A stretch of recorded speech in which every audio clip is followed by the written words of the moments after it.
అయితే ఇప్పుడు నాకేంటంటే ఒక్కసారి అసలు అందులో పెట్టింది ఏంటి అంటే ఇప్పుడు ఆర్డర్స్ ఏమొచ్చినాయి ఫస్ట్ చూడాలి. కంటెంప్ట్ ఆఫ్ కోర్టులో ఏమున్నాయో ఒకసారి చూడాలి. అండ్ ఇప్పుడు ఒకటి హైకోర్టు అనేది ఏమి ఇస్తుంది అంటే డైరెక్షన్ ఇస్తుంది. హైకోర్టు అనేది కేవలం ఇప్పుడు మీ కేసులకు వెళ్ళి ఫ్యాక్ట్స్ అనేది చూడదు. అంటే కేసులకు వెళ్ళి ఇది చేయండి అది చేయండి అని చెప్పదు. హైకోర్టు ఏం చెప్తుందంటే ఎంఆర్ఓకి డైరెక్ట్ చేస్తుంది, మీరు ఇలా చేయండి ఈ ఫలానా టైం లోపల చేయండి అని చెప్తుంది. హైకోర్టుది అంతవరకు డ్యూటీ.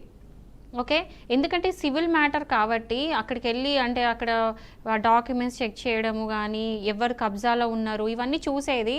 రెవెన్యూ రికార్డ్స్లో ఏముంది, పొజిషన్లు ఎవరు ఉన్నారు, పహానీలు ఏమొస్తుంది, మళ్ళీ ఇప్పుడు ఇవన్నీ చూడాల్సింది ఎంఆర్ఓ.